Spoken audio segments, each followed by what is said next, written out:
Hello guys, இன்னைக்கு நெக்ரோமான்சர் மான்வாவோட episode 34 தான் பார்க்க போகிறோம். ஸோ வீடியோக்குள்ளே போகிறதுக்கு முன்னாடி மறக்காமல் ஒரே ஒரு லைக்கை போட்டுங்க. அதே மாதிரி இப்போ தான் நம்ம சேனலுக்கு வரீங்களா, சப்ஸ்கிரைப் பண்ணிக்கோங்க. சரி வாங்க, நம்ம டைம் மிஸ் பண்ணாமல் எப்பிக்குள்ளே போகலாம். எப்பிக்கோட ஸ்டார்டிங்லேயே அங்கே ஹாங் அவனோட வில்லேஜுக்கு வந்திருக்கான். அங்கே ஹாங்கை பார்த்தோன்னே அவங்களுக்கு அவ்வளோ பெரிய ரியாக்ஷன்லாம் இல்லை. இங்கே மற்றவங்களாம் என்ன வரலையா? அட உங்கள் புள்ள வந்திருக்கேன், என்ன நீங்கள் பண்ணிருக்கீங்க? நான் எவ்வளோ பெரிய ஹீரோன்னு தெரியுமா? நான் பயங்கரமான மாஸ்டர்ஸ் எல்லாம் எதிர்த்து சண்டை போட்டேன். அதே மாதிரி நான் தான் ரொம்ப இம்பார்ட்டன்டான பர்சன் தெரியுமா? ஆனா நம்ம ஹாங்கோட அப்பெல்லாம் என்ன நினைக்கிறாருன்னா, நம்ம ஹாங் வந்து டீப் ப்ரமோட் ஆயிட்டான் அப்படின்னு தான் யோசிக்கிறாரு. நீ அப்படி யோசிப்பீங்கன்னு தெரியும், அதனால தான் நான் ஒரு விஷயத்த கொண்டு வந்திருக்கேன். இதை பாருங்க, இது வேற யாரும் இல்ல, நம்ம ரைட்டியை அப்படியே புடிச்சு வச்சு கொண்டு வந்திருக்கான். ரைட்டி அங்க போறதுக்கு முன்னாடியே நான் கொண்டு வந்துட்டேன். மகனே, எனக்கு ரைட்டி இருக்கும் போது வேற என்ன கவலை? இப்போ வந்து உன்னை நம்பலாம்ப்பா. கயிறு அவுத்து விட நம்ம ரைட்டி அப்படியே மறைய ஆரம்பிச்சது. எவ்வளவு கஷ்டப்பட்டு நான் பிடிச்சா, அதுக்குள்ள இது மஞ்சு போயிச்சா? இந்த சைடு அந்த டவுன் முழுக்க ஒரே ஜாம்பிஸ் தான் இருக்கும்ல, அந்த டவுனை நம்ம ஆளுதான் காப்பாத்திருப்பான். சின்ன சின்ன பசங்களுக்கெல்லாம் ரொம்ப ஆர்வமா இருக்கு. ஏன்னா நெக்ரோமான்சரை அவங்க வந்து வீடியோஸ்ல பார்த்தாங்க, பார்த்தா இருக்காருல்ல, என்னால நம்ப முடியல. இங்க நிறையவே பசங்களும் இருக்காங்களா, ரொம்பவும் கஷ்டம் தான் இவங்களை ஹேண்டில் பண்றது. ஹே ஜீசோ, அதே மாதிரி உன்னோட கழுத்தாண்ட ஒரே ரத்தமா இருக்கு, அதையும் நீ துடைக்கணும். அதுவா ஃபர்ஸ்ட் மாதிரி இல்ல, இதெல்லாம் எனக்கு பழகி போயிடுச்சு. உண்மையை சொன்னா ஜீசோ, நம்ம வந்து ஒன்னாதான் இருக்கும் ரொம்ப நாளாவே. ஆனா நீ வந்து உன்னை பத்தி அவளைக்கும் சொன்னதே இல்ல. கடைசியா நீ சொன்னபடி பார்த்தா நீ அந்த ஜேஜு ஐலாண்ட் அங்க இருந்திருக்க, அங்கதான் நீ வாழ்ந்தியா? ஆமா அதேதான். அப்ப என்ன உனக்கு ஜேஜு ஐலாண்டுக்கு போகணும் அப்படின்னு ஏதாச்சும் ஆசை இருக்கா? இல்ல, நான் வந்து அங்க போகணும்னு யோசிக்கல. அதே மாதிரி என்னோட பேரண்ட்ஸ் அவங்களும் நல்லா தான் இருப்பாங்கன்னு நினைக்கிறேன். ஏன்னா அவங்களாம் சாதாரணமான ஆளுங்க இல்ல, ரொம்ப பயங்கரமான ஆளுங்க. இந்த ஒரே ஒரு காரணத்துக்காக தான் நான் வந்து அந்த எத்தை விட்டே ஓடி வந்தேன். அந்த மாதிரி ஒரு எத்துல யாரு தான் இருப்பா? அதுக்கப்புறம் நான் ஓடி வந்தேன்னா இந்த உலகம் இப்படி மாறி இப்படி ஒரு நிலைக்கு வந்தது. நம்ம சாங்க்கு இதுலயே புரியுது, நம்ம ஜீசுக்கு அவளோட ஃபேமிலியை பத்தி பேசுறது சுத்தமா பிடிக்கலன்னு. இதனால அப்புறமா பாத்துக்கலாம் அப்படின்னு சொல்லி விட்டுறான். அங்க ஒரு 2 பேர் வராங்க. என்ன மன்னிச்சிருங்க, நாங்க வந்து உங்களை வெயிட் பண்ண வச்சுட்டோம்னு நினைக்கிறேன். என்னோட பேரு மின்சுக். ஓ, நீங்க தான் இந்த பிளேஸோட லீடரா? என்னோட பேரு சாங்கு. 2 பேரை பத்தி எனக்கு நல்லாவே தெரியும். நீ வந்து அந்த நெக்ரோமான்சர் ஸ்கில்லோட இருக்கிற சாங்கு. அதே மாதிரி அவ ரெட் டெவில். அதாவது இங்க இருக்கிற பசங்க எல்லாருமே ஃபயர் ரெட் டெவில் அப்படின்னு தான் அவளை சொல்லுவாங்க. பசங்களும் சொல்றாங்க, ஆமா அந்த பேரை நாங்க தான் குத்தோம். என்ன மன்னிச்சிரமா, எல்லாத்துக்கும் காரணம் இந்த பசங்க தான். அவ உன்னோட துணியை பார்த்தோம், நீ அழிக்கிற அந்த மாஸ்டர், அதுங்களை பார்த்தோம் இப்படி ஒரு பேரை வச்சுட்டாங்க. இல்ல பரவாயில்ல, அதெல்லாம் ஒண்ணும் இல்லை, எனக்கு ஓகே தான். நாங்க வந்து அந்த ப்ராட்காஸ்ட பார்த்தோம், நீங்க உண்மையிலேயே அமேசிங் தான். ஆனா ரொம்ப நேரத்துக்கு இங்க இருக்கிறது நல்லது இல்ல. நீங்க வந்து இப்போ இங்க இருந்து போகணும். இந்த இடம் ஜாம்பிஸால அட்டாக் செய்யப்பட்டது, அதுவும் 3 நாளைக்கு முன்னாடி. எல்லா பிரச்சனையும் அப்பதான் ஆரம்பிச்சது. அப்போ நாங்க உள்ள வந்தோமோ, இங்க வந்து ஒரு கோஸ்ட் அப்பியர் ஆச்சு. இந்த இடத்துல இருந்து எங்களால தப்பிக்க முடியாது. அந்த கோஸ்ட் படி நாங்க இந்த இடத்தை விட்டு தப்பிச்சா இங்க இருக்கிற ஜாம்பிஸ் அது வந்து டைம் போக போக அதுங்க யாரு தப்பிக்கிறாங்களோ அவங்கள ட்ராக் பண்ணி அது கொல்லாம விடாதான். அதனால நாங்க இங்கே இருக்க ஆரம்பிச்சோம். அதுக்கு முக்கியமான காரணம், இங்க வந்து வயசான ஆளுங்களும் பசங்களும் அதிகமா இருக்காங்க. உங்களை வச்சு எங்களால ஒண்ணுமே பண்ண முடியாது. அதுக்கும் மேல எங்களோட குரூப் அதுவும் ரொம்ப வீக். நாங்க வந்து இங்க இருக்கிற மாதிரி ஆச்சு. ஈவன் நிறைய பேர் அவங்களோட ஃபேமிலிக்காக நிறைய பேரை சாக்ரிஃபைஸ் பண்ணாங்க. அப்படி இருந்தோம் இந்த கொஸ்ட் வந்து போயினே இருக்கு. அதனால தான் சொல்றேன், இந்த மாதிரி நாங்க இங்கே இருக்கிற மாதிரி தான் இருக்கோம். நீங்க வந்து இங்க இருந்து போயிடுங்க. நான் உங்க 2 பேரையும் தேவையில்லாம இதுல இழுக்கிற மாதிரி இருக்கு எங்களுக்கு. இதை கேட்டோன்னே ஒய்ஃப் அழுவ ஆரம்பிக்கிறாங்க. இதுலயே நம்ம சாங்குக்கு புரியுது, என்னதான் அவங்க போக சொன்னாலும் யாராச்சும் ஒருத்தவங்க வந்து காப்பாற்ற மாட்டாங்களா அப்படின்னு ஒரு ஏக்கம் வந்து அவங்களுக்குள்ள இருக்கதான் செய்யுது. இதனால நம்ம ஹீரோ சொல்லிடுறான், நாங்க ஒன்னும் சும்மா வந்துட்டு போக வரல, உங்களுக்கு ஹெல்ப் பண்ணணும் அப்படின்னு சொல்லி தான் நாங்க இங்க வந்ததே. கேட்டோன்னே அவங்களுக்கு ரொம்ப ரிலீஃபா இருக்கு. ரொம்ப நன்றி, நாங்க வந்து இங்கேயே மாட்டிப்போம் அப்படின்னு நினைச்சோம். இப்போ வந்து எங்களுக்கு ஒரு நம்பிக்கை இருக்கு, இந்த மாதிரி எங்களோட ஃபேமிலியை காப்பாற்ற முடியும்னு. ஆனா ஏதோ ஒண்ணு, உங்க 2 பேருக்கும் ரொம்ப லேட் ஆயிடுச்சுல, உங்களுக்கு ரூமையும் கொடுக்கணும்னு நினைக்கிறேன். ரூம்னு சொன்னே நம்ம ஜீசு ஒரு மாதிரி ஆவரா, ஏன்னா இவங்க 2 பேரும் ஒரு ரூமா அப்படின்னு. இல்ல இல்ல, எங்களுக்கு ஒரு ரூம் வேணா, இந்த மாதிரி 2 ரூமா தனித்தனியா தந்துருங்க, ஏதாச்சும் கிடைக்குமா அப்படி. இதை கேட்டோடனே அவங்களும் ஒத்துக்கிறாங்க. அங்க வெளியில பசங்களும் வராங்க.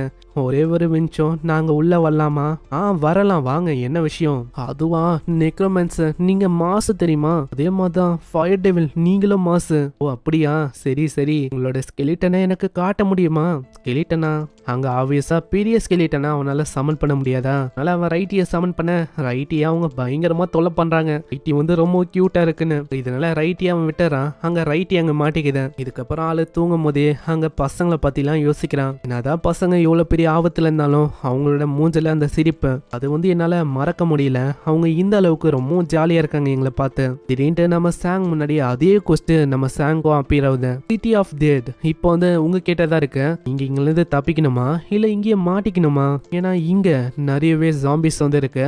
அதுங்க கிட்ட இருந்து உங்களால தப்பிக்க முடியாது. அப்படி நீங்க தப்பிக்க பார்த்தா பின்னாடியே வந்துனே இருக்கும். அங்க மக்களுக்கு என்ன கொஸ்ட் வந்ததோ அதே தான். அதாவது இது ஒரு மிட் நைட் கொஸ்ட் மாதிரி. ஆனா இன்னொரு வார்னிங்கும் உங்களுக்கு வந்து என்னன்னா, சிட்டிக்குள்ள இப்போ லெவல் 15 பிளேயர் ஒருத்தனுக்கான். அதனால இதோட டிஃபிகல்ட்டி லெவலை நாங்க ஏத்துறோம். என்னது டிஃபிகல்ட்டி லெவலா? அதுவும் என்னால நினைக்கிறேன். அங்க இது கேட்டோன்னே ஜீசு ஓடி வரா. ஏய் நீ வந்து பாத்தியா, சிட்டி முழுக்க பயங்கர ஆபத்துல இருக்கு. என்னால நல்லாவே ஃபீல் பண்ண முடியுது. ஏகப்பட்ட ஆளுங்க நடக்கிற மாதிரி எல்லாமே அந்த ஜாம்பிஸ் தான். சிஸ்டமும் ஷோ பண்ணு. இப்போ ஜாம்பியால உள்ளேயும் வர முடியும், வெளியிலயும் போக முடியுமா, வீட்டுக்குள்ளேயும் வந்து தாக்குமா. அதனால சின்ன பசங்க பொண்ணுங்க இவங்கெல்லாம் மொட்டை மாடிக்கு வந்துடுறாங்க. ஏன்னா அதுதான் ஒரு சேஃபான ஏரியா. அங்க எல்லாருமே சாங்கு கிட்ட வராங்க. இப்போ வந்து ஒரு முக்கியமான விஷயம் என்னன்னா, ஜாம்பிஸ் அதுங்க வந்து உள்ள வர ஆரம்பிக்குது. யூஷுவலா அது உள்ள வராது. இப்போ லெவல் 15 பிளேயரா நீங்க இருக்கீங்களே, நீங்க வந்தனால அதுங்களாலையும் உள்ள வர முடியுது. இப்போ அதுங்களோட டிஃபிகல்ட்டி லெவலையும் அவங்க ஏத்திட்டாங்க. அவங்க வந்து வேணும்ட்டே தான் இப்படி பண்றாங்கன்னு நினைக்கிறேன். நம்மள வச்சு விளாடுறாங்க அவங்க. அங்க இருக்கிற எல்லாருமே இப்போ மாடிக்கு தான் வராங்க. ஏன்னா அங்க ஜாம்பிஸ் சொல்லி வரல. அது கூடவே இப்போ கோல்ஸ் அதுவும் வந்து இருக்கு. இவங்க வந்து ரொம்ப ஒரு பயங்கரமான மாஸ்டர். ஜாம்பிஸை கம்பேர் பண்ணா பல மடங்கு ரொம்ப ஃபாஸ்டா இருக்கும். அதே மாதிரி ரொம்ப ஸ்ட்ராங். பசங்களுக்கும் ரொம்ப பயமா இருக்கு. அவங்க அப்பா கிட்ட கேக்குறாங்க, அப்பா அப்பா இந்த மாதிரி நாங்கெல்லாம் சாக போறோமா, இப்போ நாங்க என்ன பண்றது? இங்க ஒன்னும் கவலைப்பட வேணாம், டேடி நான் இருக்கேன். அதே மாதிரி அங்கிள் நெக்ரோமான்சரும் இருக்காரு. அதனால நாங்க எல்லாத்தையுமே பார்த்துப்போம். கண்டிப்பா அங்கிள் ஜாக்கிரதையா இருங்க, டேடி கூட நீங்க தான் காப்பாத்தணும் எங்க எல்லாரையுமே. இப்படி சொல்லி வாயமுல்ல. அதுக்குள்ள அங்க ஜன்னலாண்ட ஏகப்பட்ட ஜாம்பிஸ் எல்லாம் வந்து நிக்குமா. அங்க வெளிப்பக்கத்துல அவங்க முடிஞ்ச அளவுக்கு பிளாக் பண்றதுக்கு ட்ரை பண்றாங்க. ஆனா அதுங்களோட கூட்டம் அது வந்து ரொம்ப அதிகமா இருக்கு. அதை பார்க்கும் போதே தெரியுது கிட்டத்தட்ட ஒரு 200 ஜாம்பியாச்சும் அங்க வந்திருக்கும்னு. என்னால இப்போ என்னோட ஸ்கெலிட்டன்ஸையும் இங்க சமன் பண்ண முடியாது. அப்படி நான் சமன் பண்ணா அதுங்க இங்கேயே மாட்டிக்கும். நான் அதுங்களோட சைஸ் வந்து ரொம்ப அதிகம். நம்ம வந்து ஃபர்ஸ்ட் ஒரு வெளியில இருக்க ஒரு இடத்துக்கு போனோம். அப்பதான் ஒழுங்கா நம்மளால பேட்டில் பண்ண முடியும். ஏன்னா இது ரொம்ப ஒரு சின்ன ஏரியா. இந்த ஏரியால என்னால இதோ பண்ண முடியாது. நான் அப்படி சண்டை போட்டாலும் நிறையவே பில்டிங்லாம் இருக்கு. அதெல்லாம் விழுறதுக்கும் வாய்ப்பு இருக்கு. நாங்க வந்து நம்புறோம் நம்ம ஃபர்ஸ்ட் இங்கல இருந்து வெளியில போலாம். அங்க வெளியில நிறையவே ஜாம்பிஸும் வர ஆரம்பிக்குதா. நம்ம ஹீரோ ஏகப்பட்ட மாஸ்டர்ஸை சமன் பண்ணி அதுங்களுக்கு ஷீல்ட மாட்டி விட்டுறான். இதுங்களால அதோட சின்ன எனர்ஜி ஸ்ட்ரென்த் பவர்லாம் இன்னமும் அதிகரிக்குது. ஜாம்பிஸும் கொள்றதுக்கு வதா முடிஞ்ச அளவுக்கு அதுங்க தள்ள ஆரம்பிக்குதுங்க. சைடு நம்ம மின்சோக்கு அவரு ஒரு நைட்டு அவரும் அங்க தாக்குறாரு. இவரோட ஸ்கில்லும் ஒரு 3 இல்ல 4 ஸ்டார் அளவுல இருக்க ஒரு ஸ்கில் தான். இதே மாதிரி மாஸ்டர்ஸுங்களை தள்ள ஆரம்பிக்க ஒரு கட்டத்துல அவன் வெடிக்க வைக்கிறான். நிறைய ஜாம்பிஸ் அப்படியே இறந்து போகுது. அங்க வெடிக்க வச்ச சவுண்ட்ல நிறையவே ஜாம்பிஸ் இவங்களை நோக்கி வரமா. அந்த ட்ரேக் மாஸ்டரும் பயங்கரமா எல்லாத்தையும் கடிச்சு கொதற ஆரம்பிக்குது. அங்க இதை பாக்குற எல்லாருமே ரொம்ப ஆச்சரியமா வராங்க. ஏன்னா அது அந்த அளவுக்கு பவரா இருக்கும்னு அவங்க எதிர்பார்க்கல.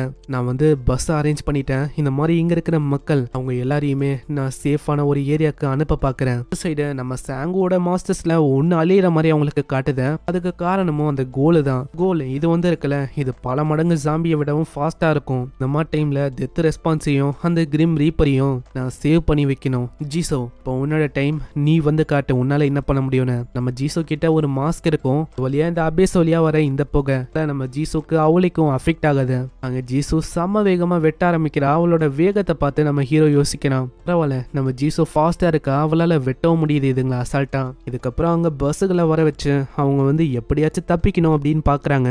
இதுலயும் முக்கியமா வயசானவங்க பசங்க இவங்களோட எண்ணிக்கை தானே அதிகமா இருக்கு. உங்களை ஏற்றி விட்டுறாங்க. மற்றவங்க எல்லாருமே இந்த ஜாம்பி அழைக்கிற வேலையை பார்த்துக்கிறாங்க.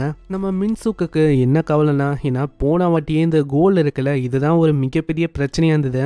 போன வாட்டி கார்ல இவங்க தப்பிக்கலான்னு பார்க்கும்போது யோசிக்கவே இல்லை. சடனா அந்த கோல் வந்தது. இவங்களோட அந்த ஃபர்ஸ்ட் மகன் உன்னை தூக்கிட்டு செம்ம வேகமா அது ஓடி போயிடுச்சு. போன வாட்டி என்னால எதுவுமே பண்ண முடியல. ஆனா இந்த வாட்டி அப்படி விட மாட்டேன். நான் தான் என்னோட ஃபேமிலியை எப்படியாச்சும் ப்ரொடெக்ட் பண்ணணும். இதுக்கப்புறம் பஸ் கூடவே அவங்க ஒரு ஏரியாவுக்கு போறாங்க. அந்த ஏரியா முழுக்க ஒரே அமைதியா இருக்கு. நேற்று வரைக்கும் இந்த ஏரியாவோட நிலைமை நல்லா தான் இருந்தது. ஆனா இப்போ என்னன்னா நாசமாயி இருக்கு இந்த இடம். அங்க ஜீசுக்கும் எதுவும் ஒன்று வர மாதிரி சென்ஸ் ஆகுமா. அவ சைல பார்க்க சொல்றா. திடீர்னு ஒரு கோல் பயங்கர வேகமா தாக்குது. இந்த சைடு அது பசங்களை டார்கெட் பண்ண ஆரம்பிக்குது. ஏன்னா இந்த கோல் இருக்குல்ல, இதுங்களோட மெயின் டார்கெட்டே பசங்க தான். பசங்களும் ரொம்ப பயந்து போக நல்ல வேலை ஜீசு வந்து எப்படியோ காப்பாத்திட்டா. நான் எதிர்பார்க்கல. நான் எதிர்பார்த்ததை விட இதுங்க ரொம்ப ஃபாஸ்டா இருக்கு. அதுங்க எந்த அளவுக்கு ஃபாஸ்டா இருக்குன்னா நம்ம ஜீசுவால வேண்டிதான் அதுங்களை தாக்கி கொள்ள முடியுது. இதே மாதிரி கோலு ஜாம்பி ரெண்டுமே சேர்ந்து வர ஆரம்பிக்குது. அதுங்களோட எண்ணிக்கையும் பல மடங்கு ரொம்ப அதிகமா இருக்கு. அங்க பின்னாடியே நம்ம மின்சுக்கும் கேக்குறான், சாங்கு இந்த மாதிரி ஒரு பர்சன் இறந்து போயிட்டா, அவன் ஈவன் ஒரு ஸ்கெலிட்டனா மாறிட்டா கூட அவங்களோட கான்சியஸ்னஸ் அது அவங்க கிட்ட இருக்குமா, நீ ஏன் அப்படி கேக்குற அப்படின்னு நம்ம சாங்கு கேக்குறான். இங்கே இந்த எபிசோட முடியுது. அவர் எதுக்கு அப்படி கேக்குறாருன்னா அதுக்கும் ஒரு ரீசன் இருக்கு. எல்லாமே நம்மளுக்கு நெக்ஸ்ட் எபிசோட்ல தான் தெரியும். ஏன்னா இதுக்கு மேலதான் எபிசோடு இன்னமும் தாறுமாறா போகும். இப்ப நம்ம ஹீரோ கிட்ட ஆகரு பேரு இந்த மாதிரி மாஸ்டர்ஸ் எல்லாம் இருக்குல்ல, போக நிறையவே மாஸ்டரை கொள்ளுவானா, அதுவும் என்னோட படையில வரும். ஸோ பாக்குறதுக்கு தயாரா இருங்க. அதே மாதிரி சப்ஸ்கிரைப் பண்ணிக்கோங்க. நான் உங்களை நெக்ஸ்ட் எபிசோட்ல சந்திக்கிறேன். தேங்க்யூ ஃபார் வாட்சிங். சைனரா.